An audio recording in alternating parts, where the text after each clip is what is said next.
forget to like, comment, and subscribe. We have a special guest today for BPPA channel, one and only Mike DeLawder, the king of banks, one pocket, bank by the rail, probably one of the best in the country. So we're gonna talk about pool life. We're gonna talk about different aspects of the game, and we're gonna talk about Mike and how did he get involved with pool and how's his life going and his dreams, his future, and so on. So, Mike, thank you for coming here. Appreciate you having me, Vitaly. Oh, it's always fun. Thanks Legend, for the Russian legend over here. future legend, maybe. Try harder than anybody I know. Future legend.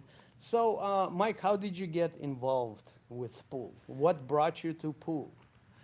Well, when I was a little boy, my family had a house on the lake in Florida, and we had a 9-foot pool table. My dad owned a bar called the Lake Mary Pub, and I've always just been fascinated by any game with a ball with it, to be honest with you. So it's Orlando area. Yeah, Lake Okay. Mary, Orlando, Florida. All right. And you played as a little boy, right? Yeah, I mean, I didn't play. I kind of threw the balls around as a kid, and then as my parents got older, I mean, as I got older, my parents bought a 9-foot table for the family for our game room, and then my parents got divorced around, I would say like 9 or 10, so I stopped playing pool until about after high school, till about 17 or 18, and then So what you brought, why you came back to pool after, as a kid, not playing pool? it's a very good question, Vitaly. When I was 17, my father passed away, and then in a car accident, a kid killed his parents in Georgia, stabbed his sister, came from Georgia to Florida, hit my dad head on at 90 miles per hour. My dad was my mentor. He was my advisor. He was kind of like somebody I would go to for advice. And then 2 years later, my sister passed away. So me and my sister, we played pool every day for at least for about 2 years, maybe 3 years. And then when I was about 20, my sister overdosed of heroin on Father's Day while I was at the pool room. So, it was a traumatic experience. I've never really went through anything like that except for maybe the death of some animals. And then when my sister passed away, it kind of took a piece of me. And I played pool 12, 15 hours a day for 10, 12 years straight. Just kind of a little bit emotionally. Relief. I was overwhelmed. I was very, very depressed, and I used pool as a tool. And I always tell people pool saved my life because without that tool, I think I would have taken my frustrations out in another area in life and maybe not have been so successful. But yeah, losing them at the early age of 17 and 20, choosing to play pool, finding something that took my mindset away from the pain, gave me an objective, gave me a purpose. I really think pool saved my life, to be honest with you. So at what point do you realize that, oh wow, I'm good, I'm gonna go professional? Well, when my sister passed away, I tried really hard, but I didn't know the process in which manner to get better. I was just kind of a mad scientist. I was all over the board. But I would say the time that I realized that I wanted to be the best, I was on the road with my first road trip with Justin Hall. Probably he's all around world champion. When I say world champion, I mean he won 2 of the 3 disciplines at Tunica, Mississippi, out of 400 players. So he won the banks, he won the one pocket. I think Alex won the 9 ball, and Justin won the all around. So Justin's got 3 checks, Alex got 1 check. You know what I mean?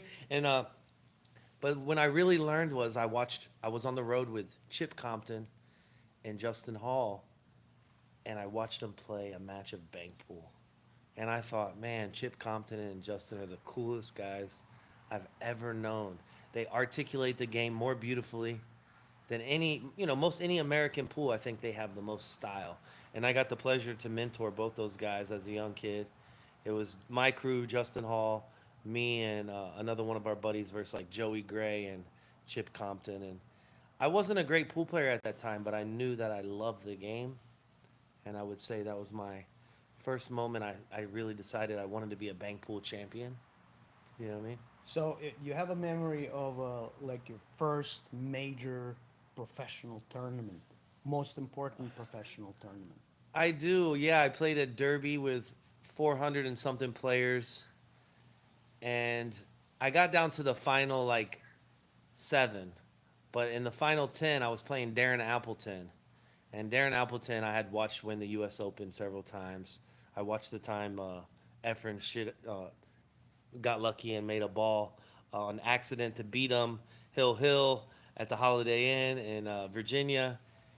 And I was playing Darren, and Darren needed 1, and I needed 3. And it was Hill. And all the Darren Appleton fans were like really embracing Darren, so it was quite emotional. And long story short, Darren tries this shot. He bobbles a straight back, and I come back and I run 3 and out. And when I make the bank to get into the final 7 of Derby, it's a straight back, and it was like a little funny one, and it rolls straight back to the hole, and all the Darren Appleton fans are back there watching. And when I make the ball, the whole room goes silent. Nobody cheers. Nobody says a word. And I'm like, hey guys, it's the first time I really beat a champion. You can cheer for me. My I'm name, like, is, my hey! name is Mike DeLaweder's. So by the yeah, way. so like it was weird because I was like, man, why aren't these people cheering for me? This is very awkward. Nobody knew who I was. I was a nobody. But yeah, I loved bank pool. I dedicated a lot of time, exercising the rails, exercising physics, laws of physics, and most importantly, the conditions of the table. Conditions of the table, of course. Everybody thinks the table plays the same. Every table plays the same, and unfortunately, it's just not. It's not the case, is it? That's the beauty of pool is the indifference. So a very big part of your game is a mental part of the game, mental preparation, mental strength. How do you prepare for important match? Well, I truly believe, not having super high expectations, understanding that pool is a game meant to be played, not won or lost. So, what that means is the person that's the most prepared is the least nervous. So my goal is not to put pressure on myself, but to reduce pressure by being more prepared.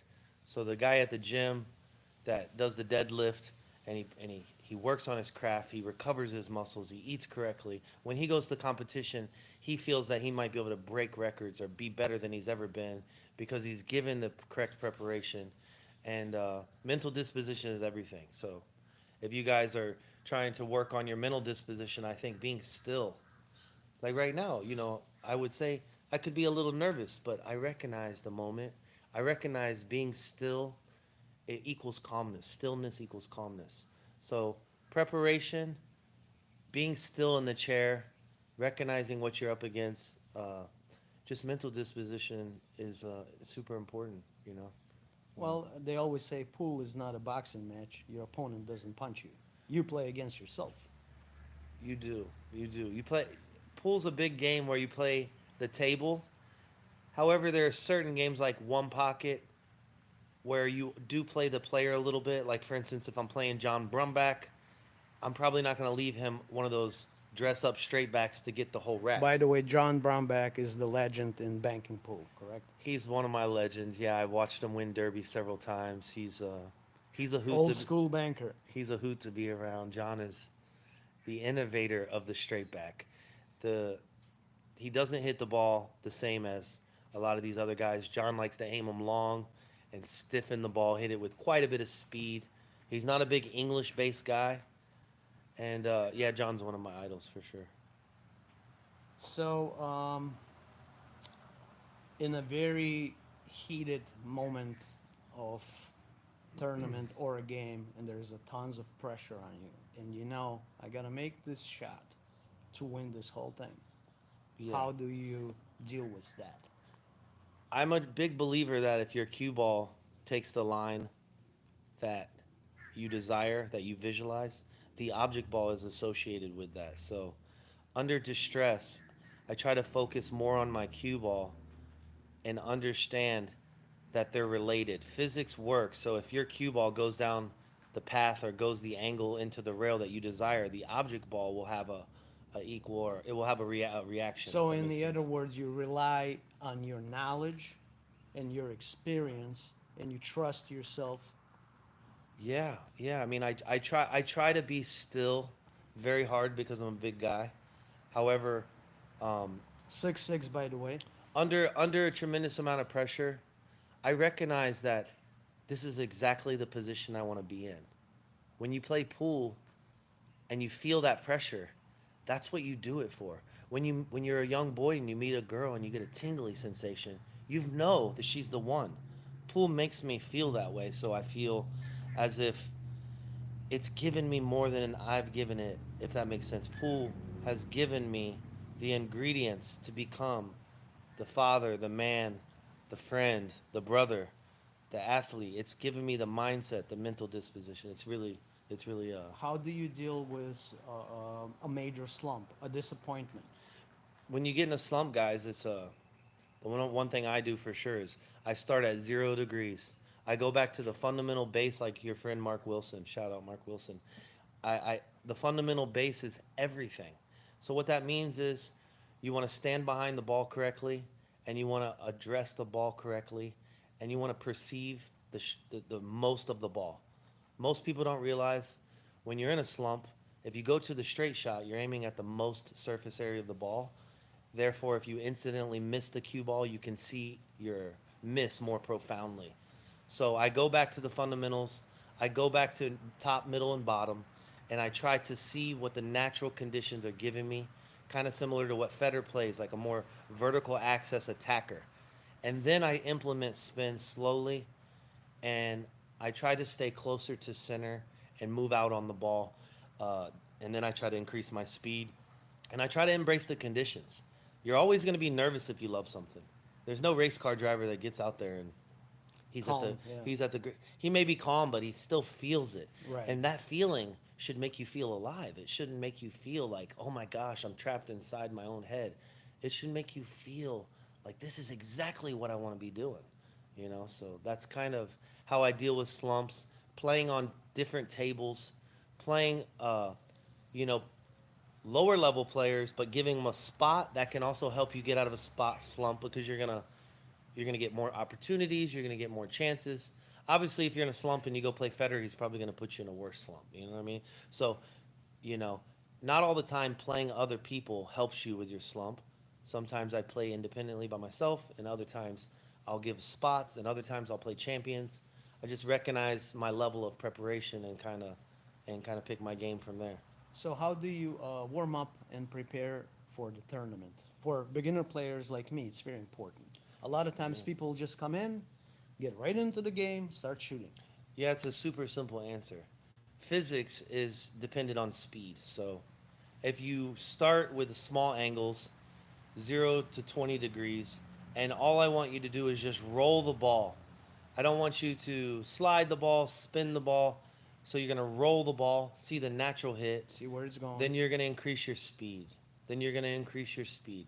Once you've gone through your speeds, then you go back to your slow speeds with spin. And then you increase your spin, you increase your speed. You unify spin and speed. You work on angles such as, like for me, I work on small angles, which I consider 20 degrees or less. Then I go to 20 to 40. Then I go to 60 to 80, or 40 to 60 and 60 to 80. Federer does this also. He grows the angle. So it's a progressive angle So approach. he gives it a feel to see where he's going with this, and this, right? Yeah, you start off small, you roll the Right. ball with slow speed, then you increase your speed as you get your spin down, then you move to the bigger angle. Slow mu- speed, medium speed, and you slowly increase your speed, and then you add spin, changing the thickness of the hit. So the whole goal is to aim at the ball thick as possible and then work from there. You know what I mean? So how much time on average it takes you to warm up before the game? I think that when you're younger, you think it takes more time than you actually take more time than it needs. I think you should have 5 to 10 independent shots. If you look at Shane's warm up, he has 5 or 10 shots that he shoots, and he's measuring the particular conditions of that table and that moment and that time. So it should only take you 10 or 20 minutes, but before a match, it should be 2 to 5 minute warm up to where you have Right before the match. Yeah, I like to shoot balls on the rail. You asked me what I do to get in stroke, and I think shooting the ball on the rail gives you the top area of the ball only. So it makes it a little more specific of a hit. You don't have the entire cue ball, so you can't transfer as much spin. So the natural hit is even more important when you're frozen to the rail. You know what I mean? So I would say frozen shots are a big deal. Spot shots are a big deal. You take banks, you take Common couple banks. 3-railers. Yeah, I'm gonna kick the ball 3 rails a couple different See how ways. if the table plays short or long. Yep, and I'm gonna kick 1 railers with top English. I'm gonna shoot my 2 railers with running English. I'm gonna shoot my 3 railers with 3 different Englishes. I'm gonna shoot the 4 railer. And what I'm doing is I'm trying to see how much slide is in the rails, how much it acquires spin, how much it takes to spin, and I'm trying to form what I call a formal basis. It would be similar to a boxing match, right? Like if I was to box somebody, I'm throwing punches to see distance, to The measure distance. to his face. Once Yep. I recognize how close I can get to you, all it is one step in, and now I'm punching you in the face with maximum, Power. I'm reducing risk, Right. Because I'm not putting myself vulnerable because I've measured the distance first. So yeah, that's a big way. I learn tables as I measure slide distance, acquired spin. So basically, you're not complaining about dirty table, dirty balls, worn out cushions because you adjust to all of this. Yeah. I mean, I play with heavy balls. I play with light balls, and yeah, I don't Smaller look cue ball. the common thing Patali people tell me, they say, hey, the gold crown plays longer than the diamond. I said, well, that's not true. They do, and when they're fully broken in. But if you take a newly worn diamond that's a little bit sliding, and you take a little bit worn gold crown, they play relative, because a gold crown may tend to play long in the same conditions as a diamond. But when the bed and the felt, the conditions of the table change, you can actually have a gold crown that plays like a diamond. You can have a diamond that plays like a gold crown, depending on the conditions. So I try not to be too harsh on what type of table, what type of felt, what type of balls. I try to have base angles. I try to measure angles, measure the rails, measure the conditions, and I independently look at each table as its own. When I look at a diamond, I don't even call it a diamond. I call it a pool table. You know what I mean? I don't I don't just always assume this diamond's going to play like that diamond. Right. You got to check every table you're on. Exactly. They could So be 2 tables next to each other and they play different. yeah, especially tables by the door. So when you get a table by the door, Humidity. you're going to get a more broken in, a little more sticky, more humid. And if you look at all the pool rooms, generally when the road players come in, they're going to try to put you at the table by the door. But in Florida, we're used to that. Every table plays like it's by the door. It is actually You know what I mean? at the local club Paradise. That's where all the biggest matches are happening, with tables by the door. Yeah, it's a very unique thing. My intuition has allowed me to develop. I don't even know how I know that, to be honest. So, very big question: what separates a good player from a bad player? It's the mind. It's something that I didn't really occupy as a kid, but I recognize that when you play at the highest level in any game, you're probably going to lose more than you win. And in recognizing that, you realize it's not a game meant to be won or lost. It's a game meant to be played, processed, and you're always developing. You can't beg for greatness. If you play these champions and they beat you, it doesn't make you a loser. A loser is somebody with a bad mentality. A guy that wins is always going to have people come up to him and say, man, you played so good. I know you lost, but man, it was a pleasure to watch you play. And to me, that is the profound beauty of the game. Being able to take a win, take a victory in a loss, understanding that every time I lose, I've gained a fan if I've conducted myself the correct way. I know a lot of great pros, when they win or lose, they look like they're terrible. We're not going to see you break an cue stick if you miss the shot, right? Vitaly, the only time I've ever broke a cue is a terrible thing, and I'm not trying to change the mood, but when my sister passed away that day on Father's Day, I Understandable. snapped my cue, and it wasn't on purpose. It was just on accident. And I just didn't know what else to do. I didn't want to take it out on anybody else. And that was probably the hardest day of my life, and that was the day I realized, pool could help me. I had to change my mindset. I had a terrible mindset. I thought because I was a great athlete, because I was a football, basketball, tennis player that was going to transfer to pool. But when you play team sports, it's a completely different mental disposition. Right. It's like you're out here on your own with these guys. There's no caddies. There's really no assistance. There's just you, the table, and your opponent, and it can be downright nerve wracking cue at ball. times. Yeah, and of course, yeah. There are a lot of different styles. Okay, we got Europeans, they're more robotic. We got Filipinos, they're, I don't know how you even I call wouldn't that. say They're it's all loose. robotic. I wouldn't say it's robotic, but I understand what you're saying. Yeah. Asians, right? I can explain them all for you. Right. Yeah. And then we get Americans, Yeah, different type of Americans, of course. yeah. So what is Mike DeLaweder's style? Well, I would like to be more European, but unfortunately, I grew up playing a lot of spin. I play in humid conditions like the Filipinos. So I want to explain something about the European styles. The European styles are more vertical access pool players. So less English involved. Yeah, they're gonna play top, middle, and bottom. They play on newer, slicker conditions, so there's less collision-induced throw. So they're more pampered style than Filipinos, obviously playing in the rain Yeah, and on a beat up, dirty table with a terrible cloth and all that chalk all over the place. exactly. Yeah, so like the Filipinos, like you were saying, they play in sticky conditions. Right.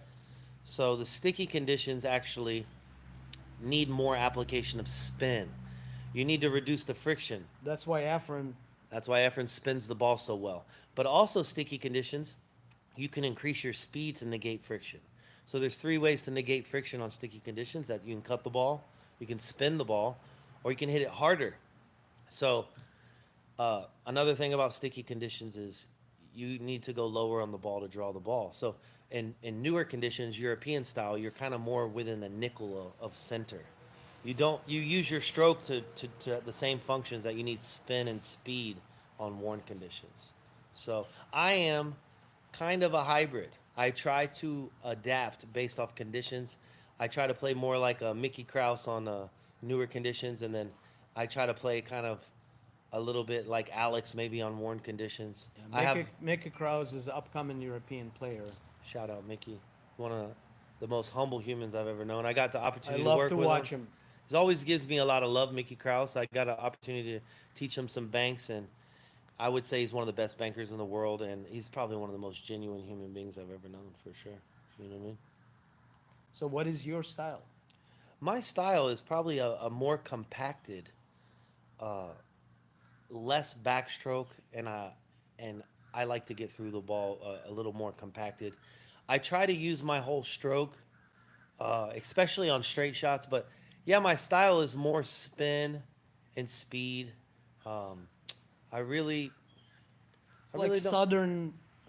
southern Kentucky, that type of. Yeah, I mean, I have a little bit quicker warm up stroke, and I kind of snatch the ball a little bit. I slide the ball a lot.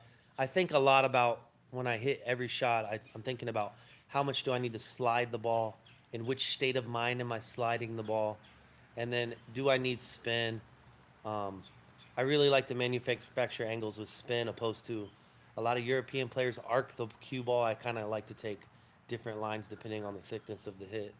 But yeah, I mean, I'm an American style pool player, Filipino. I think I'm the white, kind of like the Caucasian Filipino style more. Yeah. Than So you as you go, you learn, you change, or you pretty much what you are. yeah, I mean, like in a perfect world, I play more Filipino style. But like I said, when you're playing on newer conditions, you have to subdue that. You have to hit the ball lighter. You have to spin the ball Right. less. You have to recognize where you're at. New felt has more deflection. New felt has more transfer of side spin. New felt has less collision. So my theory is reducing spin altogether on new felt, softening your hit up. You don't have to slide the ball as much. You don't have to go as low on the ball. I think all those are variables of new conditions. So I try to adapt. I don't want to describe my style exactly, but yeah, I'm more of a Filipino than a European player, but I do desire to understand their style more and more each day I play in those conditions, What about advice for a beginner player like me, or maybe not like me anymore, but somebody who's starting off the pool? What's the most important fundamental of You have to the stand game? that 100% answer is You have to stand behind the ball the same every time. I know some great players that use their right foot as their indicating their starting Mm-hmm. point, and I know guys like CJ Wiley that use their belt buckle. Okay. I use my belt buckle behind the ball. I chop my body in half. Right. So I use The this. center of your body. You Yep. can use your belt buckle. You can use the center. Yep. I mean, you can use many variations of the center of your body. But in doing that, that gives you a consistent read on every shot. If you step into the ball differently, you might hit it correctly, but now you're steering the ball. So for the beginners, like I said, I start with 0 degrees. I would do frozen, freeze the ball on the rail, and I would shoot fundamental straight shots. I would roll the ball, slide the ball multiple ways. A key to learning conditions and understanding fundamentals is associating the cue ball with speed and spin. So I hit low and slow, I go up, I hit it higher, and I hit it harder. What that does is changes the state of mind the cue ball, but you get the same outcome. So if you go low on the ball, it winds back and then turns over. If you go higher, drag shot. it does one rotation, turns over, then it starts to be just a sliding ball, then it's just a slide. So you're getting a stop shot, but it's teaching you how to change your spin and speed, and it makes sure you're attacking the ball through the vertical axis, and it allows you to verify that you are hitting the ball straight. So now when you use spin, when you change different variables, conditions, that you know at least you attack the ball vertically, giving yourself the best chance of succeeding. Because remember, guys, when you're on the straight in shot, your miss is more profound, because when you miss hit the cue ball on a straight in shot, the spin transfers to the object ball more. So in order for you to iron out your weaknesses, straight in shots are the only way. That's really the only way to get better at pool, is to verify that you can shoot straight. If you cannot shoot straight, physics is going to be absolutely dreadful for you, because you continue to, you're hitting different, you're attacking the ball differently. You have to, so that's my answer. So I would assume that your favorite, of course, your favorite game is banking. Banking, bank pool, banking by the rail, correct? Is that what it My is? favorite game to gamble at is banks, but I love 9 ball. I love Nine 10 ball. ball. I can beat the ghost at both games. I just, playing the world champions at 9 ball and 10 ball, it doesn't seem logical. These guys, See, I didn't know that about you. I thought you were no, bank, no, bank.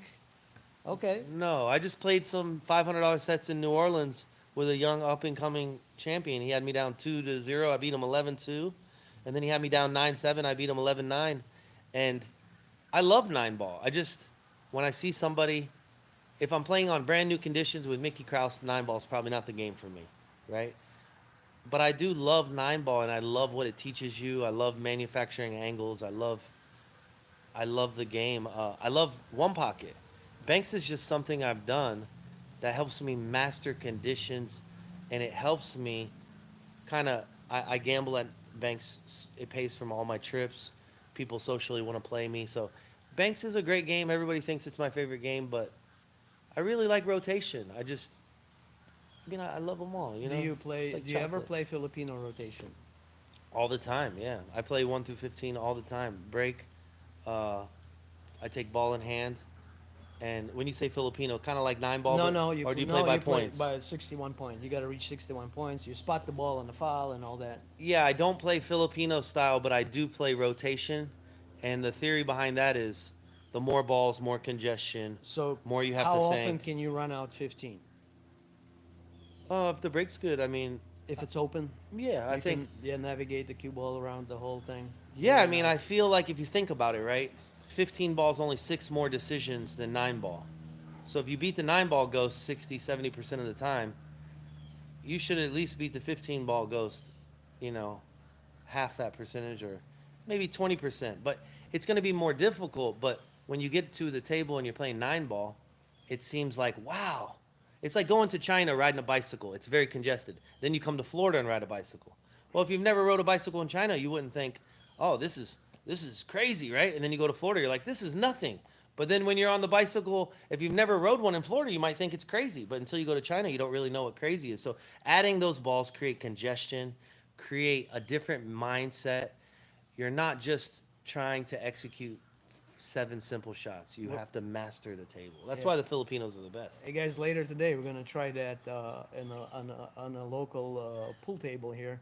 See if Mike can run 15. So we're gonna have it on video. No problem. No problem. No I know problem. it's no. He came out yesterday at what 11 o'clock in the evening and ran out 10 from the start. No warm up. No warm up, and there's nothing I could do. Do you do drills? Do you have like favorite drill? I do drills. I do drills, but it's more when people say drills. This is where I think they're failing at, right? Darren Appleton's like one of my idols. Shout out Darren. He has all these unbelievable drills for players, I do his drills also. and I think, guys, drills are great, but physics is more important.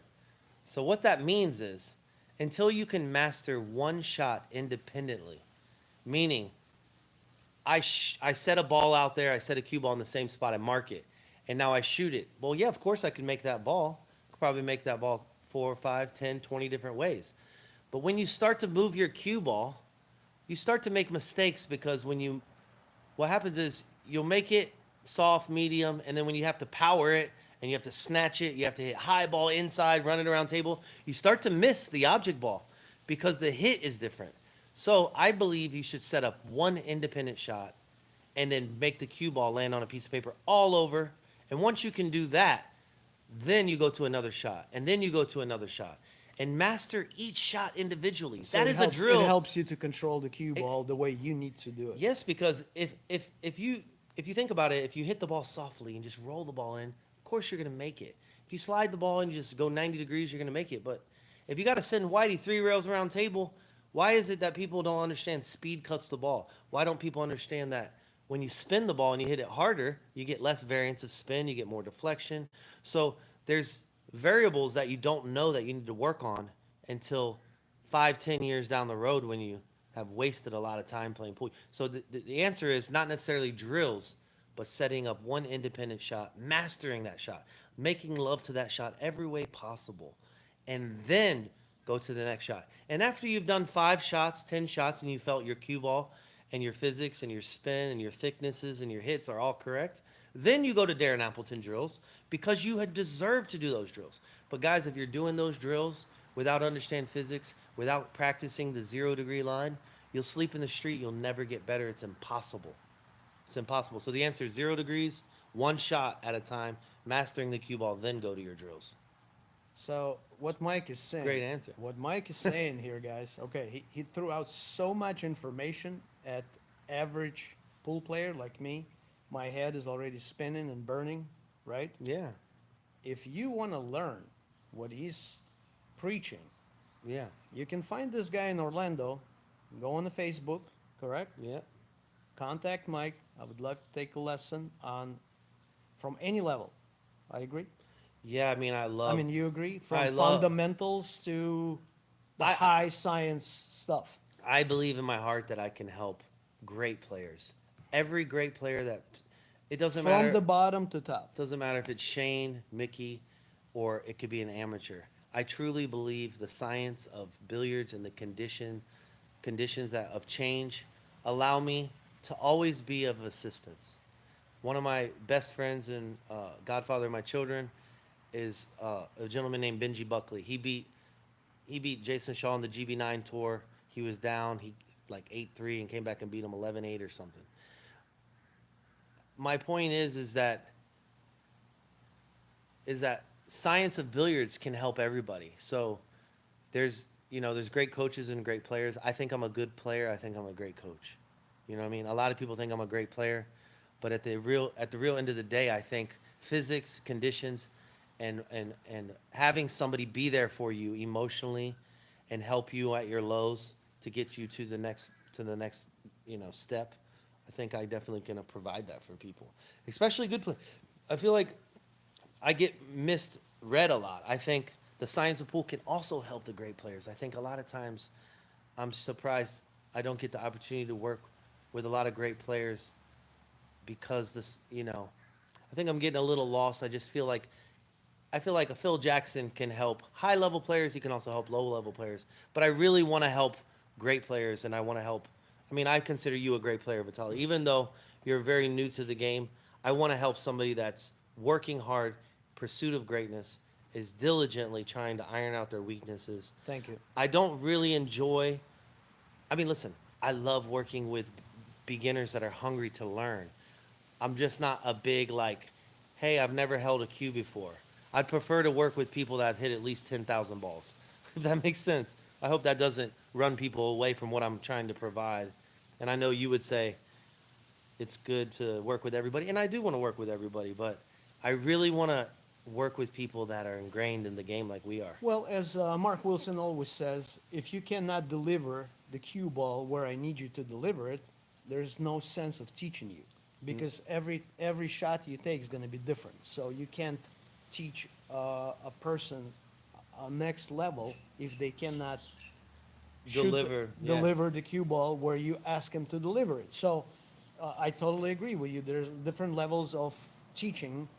Like I started with Mark Wilson, basic fundamentals, until I learned how to deliver the cue stick straight. And then I came see you, I came see other people for different needs, Tom Worst for one pocket and all that. But if I would come to Tom Worst, which he was very surprised with fundamentals and everything, he said, if you would come to me and I see that you cannot do your fundamentals properly, I cannot teach you, because this game takes finesse. This game takes touch. This game takes, you need to Exactly. hit the ball 3 o'clock, 1.5 o'clock. As Mike said, 3 different levels of adjustments of English, and on and on and on. It's just, it becomes harder, harder, harder, and harder. So Yeah. you have to have your basic fundamental set before you come and learn higher Exactly. stuff. So, Vitaly, to give a little bit in depth to that, a baseball player, when he learns to throw the baseball, he learns to throw it straight. There's never been one human that's ever thrown a curveball as their first pitch. Understanding how to make the ball go straight over and over and over again, then applying the spin, then applying the curve, then changing your variance of speed.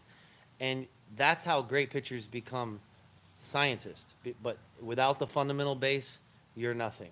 Because when it comes time to throw that fastball down the middle for all the marbles, your fundamentals better be right So we go back that fundamentals needs to be established in all before- regards. Yes, before anything In life, else. financial fundamentals, Absolutely. personal fundamentals, road rage, however you deal with your feelings have to be fundamentally set. I use a lot of examples like on the road. Like if I have road rage and somebody cuts me off and says, F you, I'll say to, when I was younger, I would chase him down. Now I tell myself, man, maybe his dog got hit by a car. Maybe his wife's pregnant. I try to fundamentally accept and receive. And let go. Yeah, because there's no benefit for me to get out of pocket with somebody I don't know, and I don't have an idea what's going on in their life. So that's a fundamental principle of the way I live my life now, and it helps me avoid anger and it helps me avoid problems with people. Not all the time, but I try my hardest.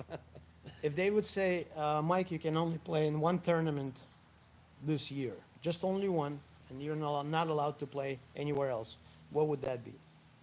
Derby City Classic, bro. Crazy. Yeah, it's the Well, only. there's a tournament- lot of No. controversial talks about it, that it's extremely overcrowded. Its matches are going to 7 a.m. in the morning. Yeah. People are tired. Sounds- People are exhausted. Sounds terrible. 10 days of playing the best players in the world, giving your all, playing every game. Yeah, that's Yeah. real. Yeah, you know what it is? These Stop guys, complaining, right? these guys aren't in good enough shape to play Derby. I recommend you guys go for a swim or something, because Derby is the Iron Man of pool. It's a pinnacle. If you ask Federer, if you ask Mickey, if you ask these guys, when at the end of Derby, they need 5 days off. You ask them. See, the thing about Derby is there's this thing called stroke confusion. And what I mean by that is when you play banks and one pocket and then you go to 9-ball, and some of those guys are playing straight pool and they're playing mini tournaments, one-handed, you get confused a bit because not all games you have to play with the same intent. So banks, you're going to tend to hit the ball firmer. 9-ball, you're going to slow your speed down a little bit. One pocket, you're hitting it like a turtle a lot. So you get this thing called stroke confusion. And I think that's the pinnacle of pool, is measuring your various strokes, as the conditions break down at Derby, Not any world championship that, to my knowledge, is 10 days. So at Derby, you get all the conditions, you get all the variations of games, you get all the strokes, all the speeds, and wow, it's such a beautiful game. It's like going to Charlie Chocolate Factory. You got a little bit of everything. It's beautiful. It's nothing like the company that just makes one chocolate bar. You know what I mean? It's a beautiful, beautiful tournament. So to me, there's three eras of pool: 50s, 60s, 70s, up to probably late 80s, correct? Yeah, Then it's 90s, yeah. Buddy Hall, Nick Varner. right? 2000s, and then modern, I call it Superman pool. Yeah. Which era of pool do you like I think or pool, you admire? I think pool's beautiful right now. I think that the conditions are a little soft right now. Um, I really liked the game a little more like Rodney Morris's era, where Power, you had the felt and the conditions were a little clammier, right? and you had to have a stroke. And I will tell you something: there's less deflection on worn equipment. So the reason why I feel people have switched to low deflection is because every big tournament's on new felt.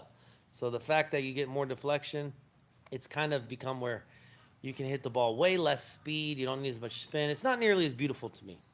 Uh, Even though I really admire the players of this era, the guys that are just, run out and they're scientists. And those guys also can play in the other conditions. I feel like Buddy Hall, Rodney Morris, that era, Efren Reyes, Bustamante, I feel like those guys they had bigger strokes because of the conditions. It was a much profound stroke. It More was colorful. more colorful, yeah, for sure. All right, so very provocative question now. Yeah. Filler today or Efren Reyes at his best? So yeah, 9 ball and 10 ball filler would give Efren the 8 or the 7 playing both those games in his prime. But one pocket filler would have 0% chance. Zero. Because of the, as you explained, the control of the cue ball spin and all. Efren, it's not just that. If you watch Efren play one pocket, the way that he creates, like, I don't know, we played a couple games of one pocket last night, and I had a straight in bank, but I elected to bank it off the stack, slide Whitey up the rail. Yeah. Efren shoots shots that 99% of the people that ever played the game might not even predict. Nick Varner, Buddy, none of those. If you watch Efren play in his prime, the commentators are wrong half the time minimum, right? When you watch these guys play in the new conditions, there's only one or two decisions they can make. But if you watch Efren play, I'm telling you, Efren does it different. If you guys get an opportunity to see him play one pocket, you'll learn. So much. It's just different. You cannot duplicate what Efren's brain is. So yeah, I mean, So what you're saying is modern super shooters with super firepower outplay uh, original one. I mean, not original, but one pocket players like Scott Frost, for example, yeah. because they shoot so well from anywhere. They can outplay a one pocket player this way. No, I'm saying that. So listen, Josh Filler proved me wrong at Buffalo's this year. He did exactly what you just said. He shot his way out of everything. But what I'm suggesting is once Efren realizes that, he's not going to play the game the same. He's going to defend you in such a manner that you're going to want to quit pool. You know what I mean? Efren knows how to create value when there's nothing there. Efren knows how to defend value. Of course, his fundamentals aren't as good as Joshua's. Of course, Joshua's a higher caliber ball pocketer. But the mind of Efren, if you could put that in Joshua would give Efren 10-7. You know what I'm saying? But unfortunately, that's just not how it works. You know what I mean? So besides pool, what do you do? Parent. Raise children. Well, I'm talking about sports activities. Oh, yeah. I play basketball, play tennis. He happened to be 6'6", guys, if you ever seen him standing. I play golf, and I grew up playing ping pong, horseshoes. I grew up playing all games with I think I have like 14 aunts and uncles or something. I have a lot of aunts and uncles. My mom's the oldest of 9, and my father's the oldest of, I think, 5. So I have, 13 aunts and uncles, and it's very competitive. We played all games growing up. But yeah, I do a lot of swimming and a lot of surfing as well.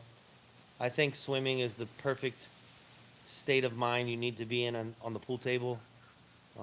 Calm, cool, collected. Swim a long distance at the same pace. It's not a race. Take your time, control your breathing.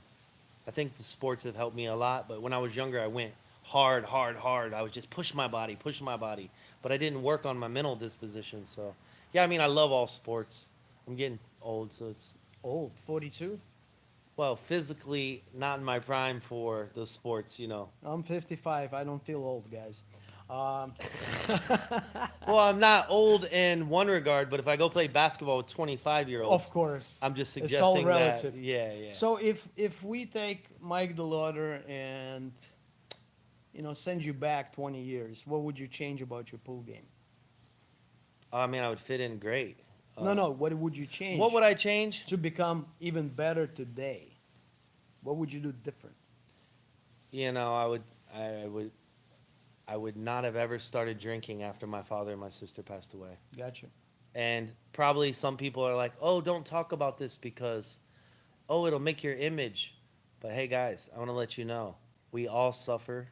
We all go through pain differently. I'm not here to judge people, but I used alcohol as a tool to control my emotions. And then I realized it was the opposite. It wasn't controlling my emotions at all. So if I could trade anything, I would have loved myself more, and I would have respected the games more, to where I would have invested the time and the routine. I mean, listen, I played every day. I practiced every day. I did drills. But emotionally, I wasn't stable enough to grow as efficiently as I would have liked. And I truly believe alcohol is the root of many evils. And I'm just so happy that I haven't had a drink for 5 years, so I can lead by example and prove to. And I don't drink either. Yeah. I want to prove to the people that, you go through tough times, pool will always be there for you. The game is the teacher, like CJ Wiley says. And it's going to give you a gift that you can only receive if you're clear-headed and you love the game and you respect the game. And I don't think that alcohol allowed me to do that. And I'm just so happy it's not a part of my life anymore. But that's what I would do, Right. 100%. That takes a lot of courage and discipline. Yes. People that exercise, I know a lot of men, great men that exercise every day, but then at the end of every day they drink, which is not you, but then they go back. They might not go backwards, but they're not going forwards. Right. It's called neutral. They're neutralizing. So you go work out, you go exercise, break your muscles down, and then you get drunk. Well, next day, if you go do that same thing, you're more likely for an injury. You're also not as emotionally stable. So a lot of great people have made terrible decisions drinking, road rage incidents, domestic incidents, whatever the case is, right? Alcohol does not help you. It's not a tool to help you on the pool table. So that would be 100% the thing. I mean, that'd be what So we're getting pretty close to the end of the interview, and I'm going to ask you a couple more questions. What is your most important advice for a beginner player like me? It's to understand that it's not going to be easy. Physics is something that it changes, guys. Everybody thinks pool is a constant. I hear golfers all the time tell me, "Oh man, we deal with slopes, we deal with humidity and this and that." And listen, pool, Different irons. yeah, but pool is the same, guys. The angle, the spin is the club, the angle is the trajectory of the club. What I would tell the beginners is that control your emotions. Do things in your control. When you're playing this game, if you can't control the things you control, such as your mental disposition, your thought process, when it comes time to understand your mistake, you'll be too emotional. It takes you 10 years to control your emotions, then you're 10 years behind where you would have been. So the key to a young and up-and-coming player is be calm, sit in the chair, stay off your phone, love the game.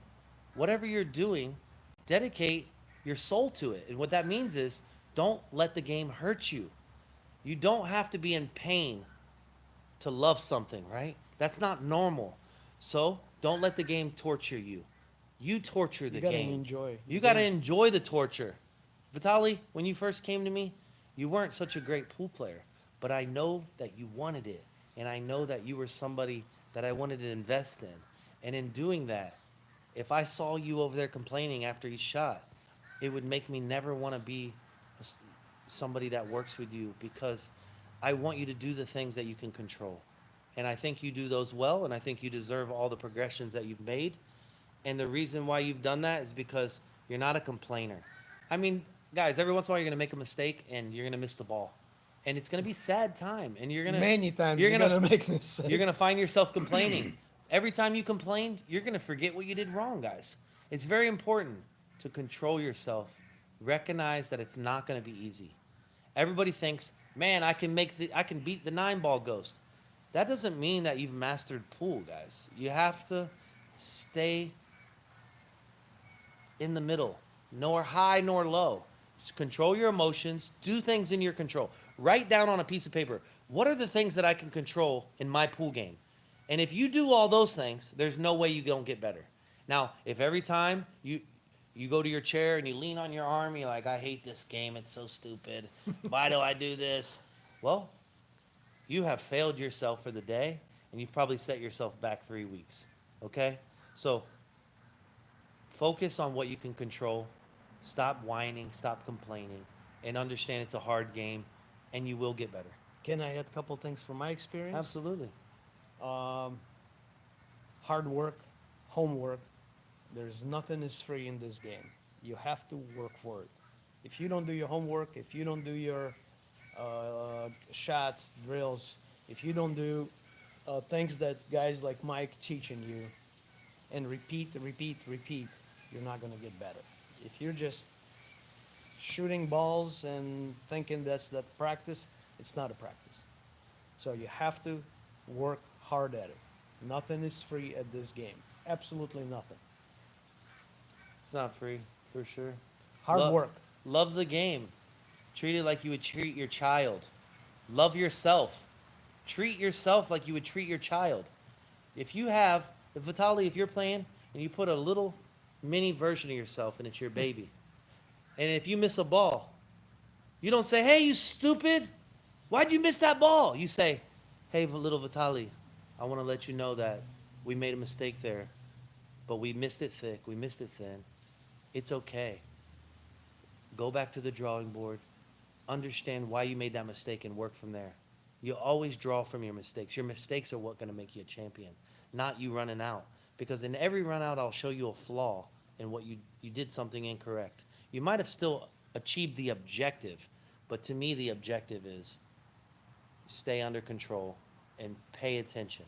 And like you said, hard work and dedication for sure. You know what I mean? Like pretty much at every my practice video or stream, I always say, I'm not here to impress you guys that I can make this shot or that shot, or I can run 15 balls, or I can do this and this. I'm here to show you that when I practice, I make mistakes. And I work on those mistakes, not to make mistakes in the real game, in the real tournament. So it's always constantly working. It never stops. Yeah, but don't work hard angrily. Correct. Don't work hard angrily. Work You hard. just got to analyze what you did wrong, what happened, Process. recycle, do it again. The key to pool, guys, for you young players is to have a short memory, but to have a good memory at the same time. Absolutely. So I want to remember my mistakes, but I don't want to carry them into the next shot. So if you carry all your flaws everywhere you go, guys, you'll just be a broken man at the end of it. At the end of your career, you'll say to yourself, this was a waste of time.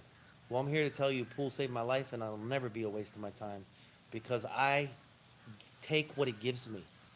I don't just say, oh, I played bad today. What a stupid game. I say, you know what? I didn't play to the best of my ability. I'm going back to the drawing board, and I'm going to figure this out because I love the game so much that I'm never going to let it hinder me. I'm going to let it grow me and build me up. You know what I mean? So Mark Wilson always says you can never play with your A game every time. You have to learn how to win with your B game. absolutely. Absolutely, your B game's huge for sure. So here's the next chapter for Mike DeLaweder's. While we're here, actually, uh, Mike is gonna expand his teaching capabilities and offer a lot of lessons. He's Yeah. gonna get his YouTube channel up and going, and he's gonna post different stuff on the channel to help upcoming or beginner players like me, because Mike loves to share For sure. his sure. knowledge with people that dedicated and want to do time at the table and work hard at it. I'm opening a billiard academy in Orlando, Florida. I've invested 164,000. The property I bought was about 300,000. I have a mortgage on it, and I've got an extra parcel of land in the back. I'm going to be building a billiard academy there where you can work on mental disposition. You can come to Orlando and go to the theme parks. You can train with me, and everything I do is money back guaranteed. And I know that you probably say, Mike, don't say that, don't say that. Listen, No, I've never been I can say that because I remember coming off your first banking lesson Yeah. back to home and playing one pocket. Yeah. And I saw, what the hell happened to this guy? Is banking like God? Truly. Mike, no, I could never make 8 banks in a row. I made 8 banks in a row. I got it on my videos, right? Yeah, yeah. And it's like, what? What happened? Well, I went to see this guy, Mike DeLawder. He taught me a few tricks, right? Means a lot to me, Batali. I've always been the youngest in my family. I've always fallen short in my family. Short, 6'6". Come on, man. Besides my height. But to be able to be a leader amongst men, and when I say that, I say that with responsibility. Like, it touches my heart to be able to see somebody do something they've never done. And if you've ever got an opportunity to do that, you know what I'm saying. And it's an honor to watch somebody glow. It's the same with my children. When I see them do something they've never done, and they come and give me a big hug. So I became your fourth child, right? Actually, Fifth. my fifth. I Yeah, I know, have a fifth. I'm stepdaughter. sorry, And, fifth, yep. Yeah, 4, and then I Um, have you. You're a little shorter than my 10-year-old, but I'm just joking. But yeah. Okay, so Yeah, I'm how opening a can we bill- how can we find you?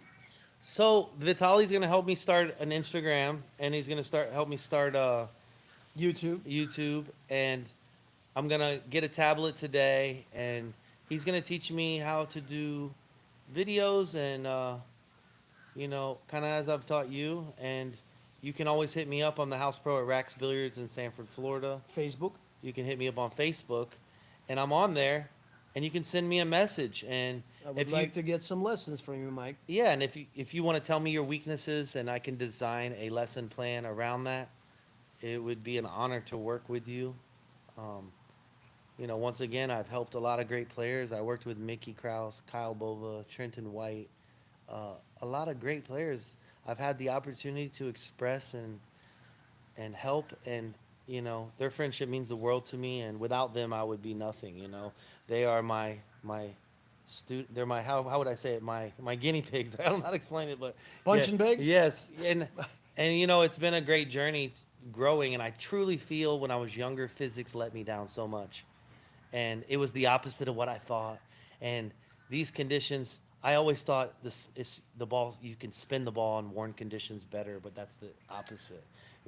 And there's laws of physics that I didn't understand, and I want to give you guys that. I want to show you the adjustments for conditions. And that's always been what I've preached. And I don't think a lot of people that teach pool teach that. And that's kind of my thing, and I want to touch you guys' hearts, and I want to prove to you that I'm a worthy investment. Well, what if the student beats the master? How do you feel about that? It's happened. Trenton White is my student. Kyle Bova is my student. I just played Mickey Krause, Banks by the Rail. He beat me. Most people are like, well, how's that possible? Well, his fundamentals are perfect. He plays in the slickest conditions. He's humble. He pisses excellence. He's got a great support system, and he had a great teacher. And, it hurts to lose, But but it feels it good. makes me proud. It makes Yep. me proud. Yeah, it makes me realize that there's equity and value in what I I'm gonna what I try. offer. I'm gonna try to beat him today, guys. So what Vitali's doing there, it's not good.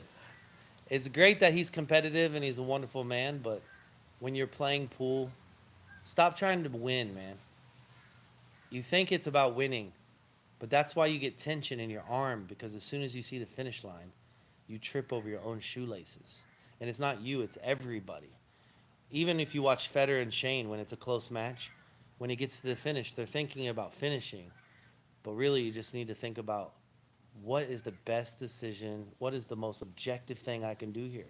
Whether it be emotional disposition, whether it be measuring distance, whether it be the delivering your stroke, whether it be your stance, however you need to think about it, but it needs to be objective and it needs to be neutral emotionally. So, So, very last question before we go: carbon or wood? I don't know. I saw a guy's carbon shaft yesterday. He was playing and he was using inside, and the cue ball was deflecting like a mile. I don't understand why you guys use carbon. I guess it's because it's supposed to deflect less. But my theory is I use less spin and tack the ball vertically. I'm reducing my deflection that way. But, you know, when you say wood, I'm not just using a piece of wood out the lake here. I'm using cured wood that has been shaven off 0.3 millimeters every 6 weeks. It's hung, it's dried, it's cured, it's put in the oven. So when people talk about wood versus carbon, I think it's all relative. Like, it's like my analogy versus the gold crown versus the diamond. There's carbon cues that deflect less. There's carbon cues that deflect more. There's carbon cues that don't draw the ball as well as other ones. There's wood shafts that are just dead wood, and there's wood shafts that are alive, that are like breathing animals. You know what I mean? The wood is alive. Yep. Yeah, and it's cured and baked in an oven. And if you don't know anything about that, then yeah, you probably should play with carbon, you know? I think it's each individual. You know, it's like, What makes you feel good? well, what vehicle suits you? Well, do you deliver plants for a living? Or are you driving 200 miles a day and you want to drive a Tesla that gets 200 miles to save on efficiency? It's all depending on what your feel is. But what I do recommend is when you're shooting your straight shots, when you're shooting your angled shots, start out slow, medium, firm, and try to get an idea of how much the spin is deflecting. And if it suits your eye, then that probably the cue for you. But yeah, if I played on new felt all the time, I think I would play a little lower deflection.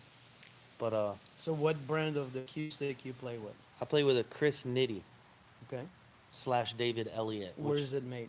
Orlando, Florida. Oh, so it's a local guy. 2014 Cue Maker of the Year, and the guy's a master. Like I said, his cues are, to me, like a Dennis Searing or a Joe Blackburn so, yeah, Chris Nitty is my guy. You know what I mean? All right. Well, let's all thanks, Mike, for coming and giving us this wonderful interview. Yeah, for sure. Please hit him up on Facebook. You can easily find him there. And if you want a lesson, you can always leave a message, and he's going to answer quick, right? I will answer quick. If I could teach you guys pool free, I would.